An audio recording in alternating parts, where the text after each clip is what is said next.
Folks, you know my first guest is the award-winning star of the hit show Dharma and Greg. Please welcome Jenna Elfman.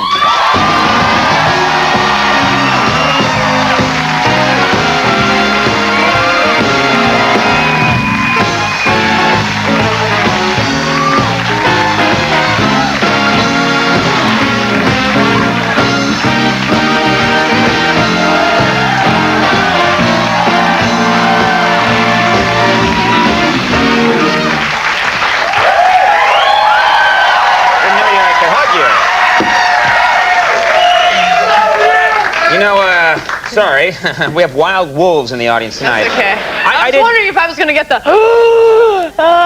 yeah. No, that's but I didn't get that. I was like, only we managed to get that. You don't want that. You're actually very funny tonight. You're always funny, but you're being especially funny No, it's too late for that.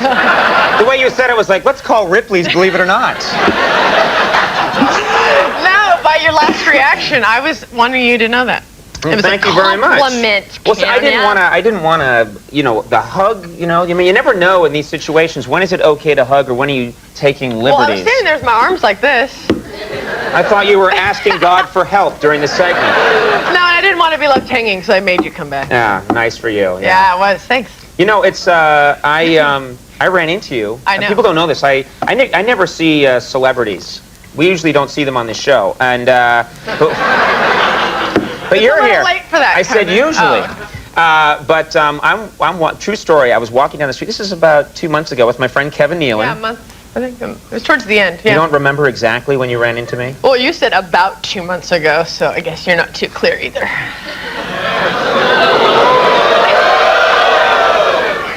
It was 38 days ago. Okay. And I'm walking with Kevin Nealon, and I have my dog with me because I thought, I'll bring him along. And we're just walking along, and we come across a movie set, and you're filming a movie, and I'm with my dog, and I should point out my dog had sores, had a rash, which I didn't see. I'm like, oh, cute dog. Oh, that's gushy.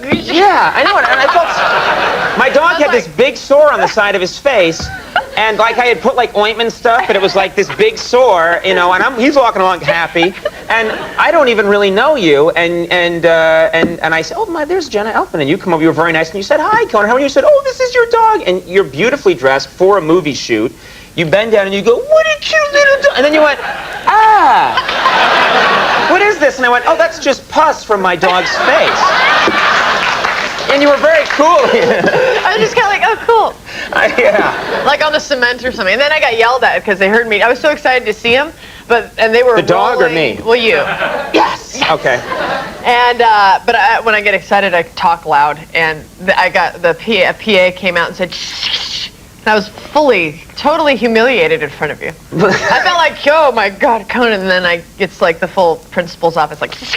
Yeah, well, it's like you're like a star in this movie. I'm always being told to shut up. Who's he to tell you to do that? I was going to kick that guy's ass for you. Said to him, yeah. But I didn't, because I'm very weak. I decided. I thought you were, Andy and I were out for the Emmys, and we thought you did a nice job. I can't believe I didn't see you. No, I mean, like what are you talking about? There's like 9,000 celebrities at that thing. I know, but I thought for sure, like, you know, when you kind of know someone, you think you're going to bump into them, and... No, security wouldn't let me get close to you. I wasn't allowed in the governor's ball. There's a little ball afterwards. They wouldn't let you in. Yeah, which is like the Emmys party, which is like, you walk off the wings, and there's the entrance to the governor's ball. And I walked out of the wings after just hosting the Emmys, and they're like, I'm sorry, so do you have your tickets? And I was like, gosh, not on me. Right. You know, they send them to you, but you don't think if I'm hosting that I'm going to need to carry my tickets to get in. Not some big me thing, but... Yeah. And they wouldn't let me in to the governor's ball. And then you started talking loudly, and a guy came in and went, yeah. And then they went, oh, Jenna. Sure, come on in. Did you get to see, I mean, anything to tell the rest of us? Because most people, they just see the Emmys on TV. I thought you'd have some, I mean, is it, you know, any cool backstage dirt about anybody? Well, more than backstage, actually, is I come out to the podium and you see, well, on commercial breaks, that's when the genius moments happen that none of you get to see, and I'm sorry you don't. Plus, it would blow every star's cover if you did, so. That, okay, the commercial break, commercial, we're cut to commercial. Everyone, they're all like this. And then commercial, and then they're like this. Oh, God.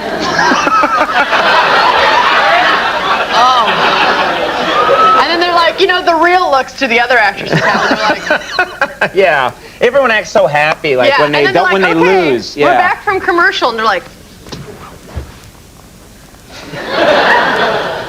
There's a lot of making out in the commercial breaks too. I made out with Dennis Franz. You for did? 20 minutes. Yeah. I heard he's good. No, I'm totally joking. I love him. You were at Woodstock, at the big Woodstock Festival. What were you doing there? Well, I was introducing.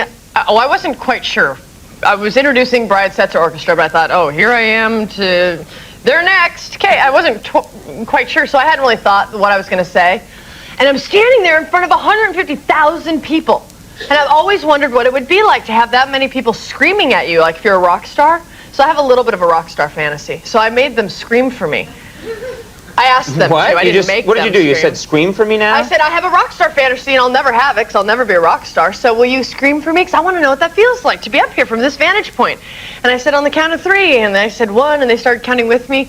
And I felt like the guy in the Maxell ad being blown like back out of his chair. Right. And I have my friend took this picture of over my shoulder onto like 150,000 people of panoramic. Oh. You know, and I'm standing there with like the microphone like I'm Janis Joplin or something. It was really fun. Did that make you mad with power? Because that's how dictators get started. It's just, Hitler liked that too. Well, I didn't feel. I'm doing really well out there. I mean, you feel like it was making you crazy? It was a little fulfilling, yeah. It was kind of like, but they were also, it was like the 3rd day of way too many drugs, and so they were just like, yeah! I said, you guys have any brain cells left collectively? Yeah! You look like confetti, yeah! They didn't even know what they were screaming for, so they probably didn't even know. At that point, they're just happy. They're just like, oh, she said scream, scream! You didn't stay for the whole thing. You got out of Dodge, is that right? Well, I got out, and I had to catch a show back here in Manhattan. I had tickets and meeting friends, and we get to Syracuse Airport, and my flight was canceled, and no other flights were getting us there. And I really wanted to see the show. I didn't want to. De La Guardia, it's like amazing, and so we said, well, is there any rich people with private planes who we can hitchhike onto their airplane and get into Manhattan? And they're like, you have to go over to Executive Air. We're like, okay. You can just approach rich people and ask them to. I was desperate. I thought, this is something I've never done. Who does this? I don't. Were you going to flirt with the guy or something? We thought we're both, me and my friend Julianne, we're 5'10", we're blonde. We thought maybe it would work. Kind of go, you use it every now and then. Right.